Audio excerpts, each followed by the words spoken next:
అశుద్ధమైనటువంటిది ఏదైతే ఉందో అటువంటి యజ్ఞం ధ్వస్తమైపోవడం మంచిది అన్నట్టుగా పరమేశ్వరుడు చెప్పారు.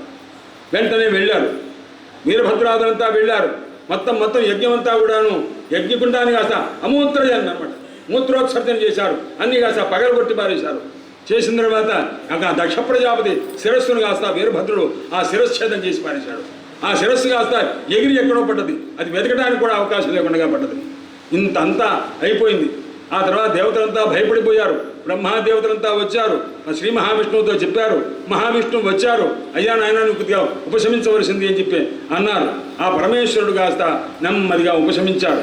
ఉపశమించిన తర్వాత ఆయన అన్నారు వెంటనే, ఆయన అజ్ఞానుడైనటువంటి దక్ష ప్రజాపతి వచ్చి నమస్కారం చేశాడు. అయ్యా నన్ను మన్నించవలసింది అన్నారు. అయితే ఇప్పుడు ఈ దక్ష ప్రజాపతికి శిరస్సు ఏమిటయ్యా అన్నాడు. అంటే ఆ పశు యజ్ఞంలో ఏ పశువు ఉన్నదో ఆ పశువు తాలూకు శిరస్సు ఉందే, ఆ శిరస్సును కాస్త ఇతనికి పెట్టి యజ్ఞాన్ని కాస్త పూర్తి చేయండి అన్నారన్నమాట. అప్పుడు ఆ మేష శిరస్సు కలిగినటువంటి వాడి దక్ష ప్రజాపతి యజ్ఞాన్ని పూర్తి చేశారు. ఎందుకు పెట్టారయ్యా ఆ శిరస్సు అని అడిగారు. అంటే మేక ఏమని పెరుగుతుందయ్యా అన్నారు. మేక యొక్క ధ్వని ఏమిటి అన్నారు. మే మే మే మే అని కదా. అంటే ఏమిటి? నాది నాది నాది నాది. సంస్కృతంలో మే మమ మే, మమ అన్న మే అన్న ఒకటే అనమాట. నాది నాది నాది.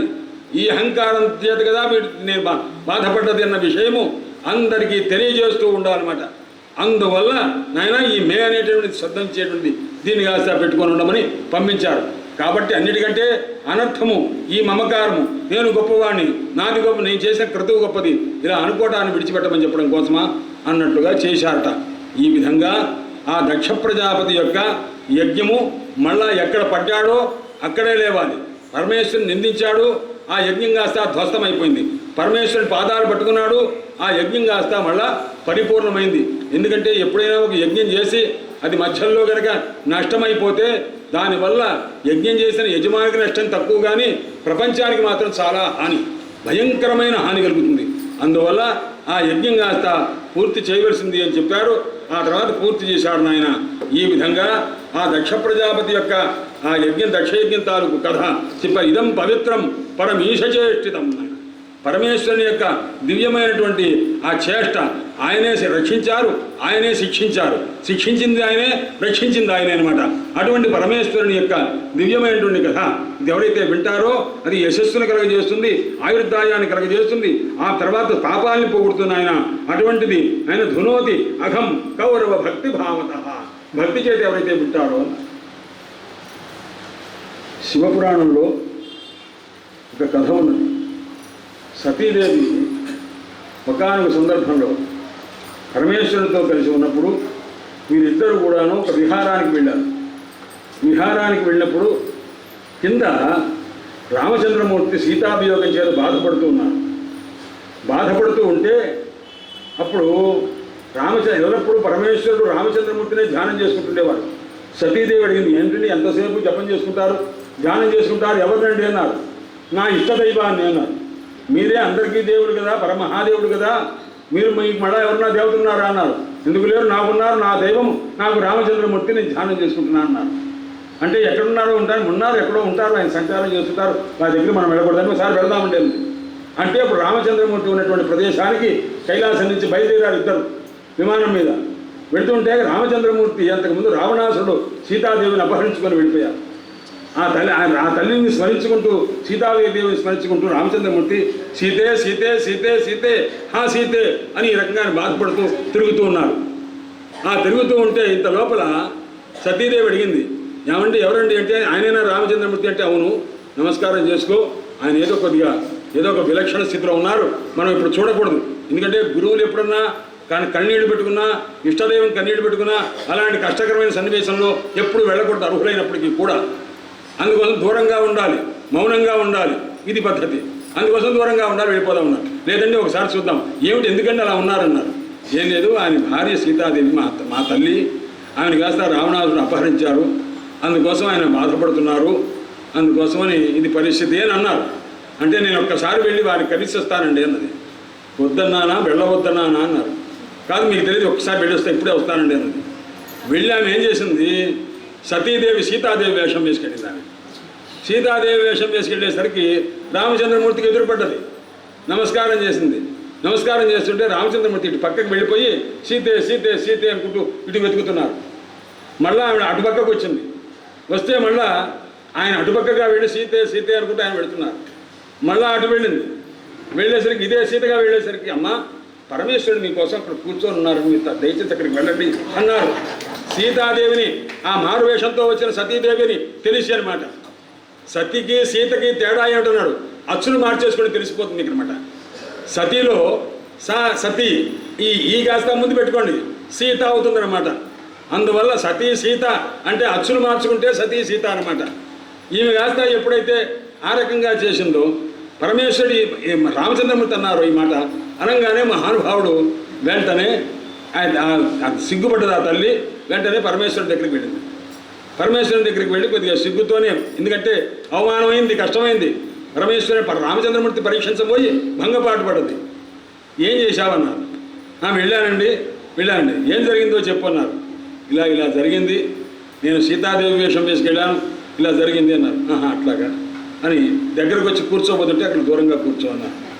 దూరంగా కూర్చో, నా తండ్రి రామచంద్రమూర్తి అయితే నా తల్లి యొక్క స్వరూపాన్ని ధరించావు, దూరంగా కూర్చో అని చెప్పి నెమ్మదిగా తీసుకెళ్ళారు. అప్పుడు పరమేశ్వరుడు సంకల్పించాడు. ఏమని? దక్ష ప్రజాపతిని యజ్ఞం చేయాలని సంకల్పించింది పరమేశ్వరుడే అనమాట.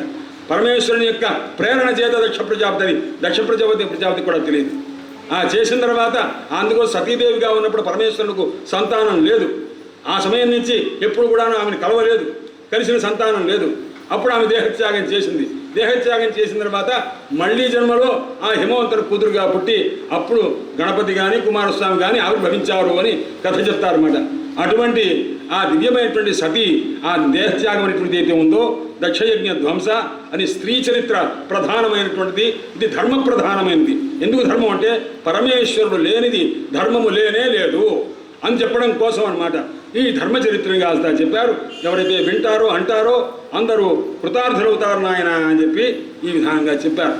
ఈ తర్వాత ఆయన మైత్రేయ మహర్షి చెప్తున్నారు విదురుల వారికి, ఆయన సనకాద్య నారదాశ్చ అంటే పరమాత్మ యొక్క స్వరూపం నుంచి, అంటే బ్రహ్మదేవుని యొక్క స్వరూపం సృష్టి చేసేటప్పుడు గొప్ప సంతానం ఉన్నది.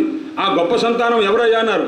నారద మహర్షి, సనక సనందన సనత్కుమార సనత్సుజాతులు, రుభు, హంస, అరుణి, యతి మొదలైనటువంటి వాడు ఉన్నారు. వాడు మహాజ్ఞానుడైనటువంటి వాళ్ళు. వాళ్ళు ఎప్పుడన్నా కానీ గృహస్థాశ్రమం తీసుకుంటారా అన్నారు. గృహాన్న వాడు గృహస్థాశ్రమం మాకు అక్కర్లేదన్నారు. బ్రహ్మసుతాహి ఆయన ఆమసన్ ఊర్ధ్వరేత సహా వాడు ఊర్ధ్వరేతస్కులై ఉంటారు. అంటే ఏ రేతస్సు సంసారమును కారణమవుతుందో ఆ రేతస్సు ఎక్కడ ఉంటుందంటే కపాలం దగ్గర ఉంటుందన్నమాట. అక్కడి నుంచి ఇక కిందికి పోయేటువంటి తప్ప అది ఎప్పుడన్నా ఊర్ధ్వరేతస్కులు ఎవరన్నా ఉంటారన్నారు. యోగులు మాత్రమే అటువంటి స్థితి కలిగి ఉంటారు. అలాంటి ఆసన్ను ఊర్ధ్వరేత సహా ఊర్ధ్వరేతస్కులైనటువంటి వాడు. అందువల్ల వాడికి గృహస్థాశ్రమం కానీ మనోవికారం కానీ ఇంద్రియ వికారం కానీ లేనే లేదనమాట. అటువంటి మహానుభావులు ఇలా ఉంటూ ఉండగా కాబట్టి నాయన ఇది ధర్మ సంతానం, పరమేశ్వరుని యొక్క ధర్మ సంతానం అన్నారు. అధర్మ సంతానం కూడా ఉంది. ఎందుకంటే ధర్మం ఉన్నట్టుగానే బ్రహ్మదేవుడి సృష్టిలో తేడా ఉండకూడదు, అన్నీ చేయాలి. అందువల్ల ఇక అధర్మ సంతానాన్ని చెప్తున్నాను, వినవలసింది అన్నారు. ఇది 3 సార్లు కనుక విన్నట్లయితే నాయన మానవుడు మనస్సులో మలాన్ని పోగొట్టుకొని దోషాన్ని పోగొట్టుకొని కృతార్థుడవుతాడని చెప్తారు. దీని ఫలం అనమాట. అధర్మ సంతానం ఎక్కువగా చెప్పరు. వాళ్ళ తరపు చరిత్రలు చెప్పరండి. వాళ్ళ పేర్లు చెప్తారు. ఇది నాయన మనకు అధర్మ సంతానం మనకు ఎంత బాగా ఉందో, మనం ఎంత పెంచి పోషిస్తున్నామో మనం తెలుసుకోవచ్చు అనమాట. పురుష అధర్మస్య భార్యాసీత్. అధర్మమునకు అధర్ముడు అనేవాడు పురుషుడు. ధర్మ పురుషుడు ఉన్నట్టే అధర్మ పురుషుడు ఉన్నాడు. అధర్మ పురుషునకు భార్య ఉన్నది. ఆమె పేరేమిటయ్యా అన్నారు. మృష అంటే అసత్యము. అధర్మం ఉన్నవాడు ఏం చేస్తుంటాడు? అసత్యం పలుకుతుంటాడు అనమాట. అందువల్ల ఆ మృష అనేటువంటి అధర్మం అనేటువంటిది ఆ అధర్మానికి భార్య మృష. అయితే వీళ్ళిద్దరికీ కూడాను 2 పిల్లలు, ఒక అమ్మాయి ఒక అబ్బాయి. ఎవరయ్యా అన్నారు. దంభుడు మాయ అనమాట. దంభం అంటే ఏమిటి అంటే లేనిటువంటి దాన్ని లేని ఆచారాన్ని ఉన్నట్టు నటించి చేస్తారే దాన్ని దంభం అంటారు. మాయ అంటే ఏమిటి? కపటం, లేని ఉన్నట్టుగా చెప్పడం ఉంటారుగా ఆ మాయ అనే ఒక ఆడపిల్ల, దంభం అనేటువంటి ఒక మగపిల్లవాడు. ఎవరికి కలిగినది? అధర్మమునకు మృషకు కలిగినటువంటి సంతానం అన్నమాట. అయితే తర్వాత అసూత మిథునం తత్తు.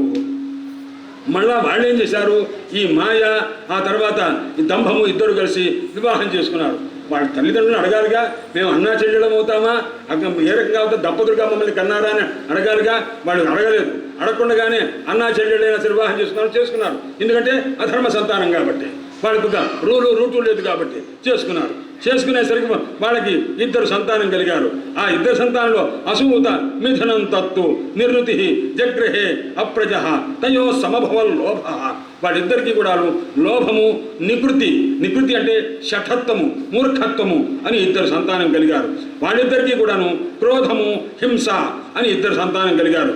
ఆ తర్వాత వాళ్ళిద్దరికీ కూడాను దురుక్తవు కలిరాధత్త భయం మృత్యుంచ. వాళ్ళిద్దరికీ కూడాను ఆ దురుక్తి అనేటువంటి ఆమెకు మృత్యువు, ఆ తర్వాత భయము మృత్యువు అని 2 సంతానం కలిగారు. ఆ ఇద్దరికీ కూడాను యాతన నిరయము అని, నిరయం అంటే నరకం అనమాట, యాతన అంటే దుఃఖము, నిరయము ఈ రకంగా కలిగారు. అంటే వాళ్ళందరూ కూడాను ఇద్దరిద్దరు చొప్పున ఎవరు భార్యాభర్తలు కాకపోయినా అన్నా చెల్లెల వరసైనా వాళ్ళందరూ కూడా అధర్మ రూపంగా ఈ రకంగా అనేకమైన ఉపద్రవకరమైనటువంటి స్వరూపాన్ని సంతానంగా పొందారు నాయన. ఇదంతా కూడా అధర్మ సంతానము సుమా సంగ్రహేణ మయా ఖ్యాత. ఏమండి అసలు అధర్మం అంటే ఏమిటి, దాని స్వరూపం ఎలా ఉంటుందో చెప్పండి, దాని కథ ఏమైనా ఉంటుందో చెప్పండి, విస్తారంగా చెప్పండి అని అడగల. సంగ్రహేణ మయా ఖ్యాత, నేను సంగ్రహంగానే చెప్పాను రా అబ్బాయి, ఆయన వినావా అని చెప్పి అథాత కీర్తయే వంశ. కాబట్టి ఇంతటితో దీన్ని ఆపేస్తున్నా. ఇందులో మన లోపల చూడండి, మన లోపలే ఉంది, అంతర్గతంగా ఉందన్నమాట.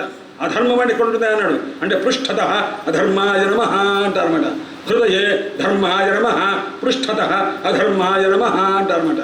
ఎక్కడుంటుంది అధర్మం ఉన్నారు వీపు మీద ఉంటుంది అనమాట. ఎవరన్నా పిల్లలు చిన్నప్పుడు తప్పు చేసి హోంవర్క్ చేయకుండా చేశాను సార్ అని ఇట్లా చెప్తే వాడు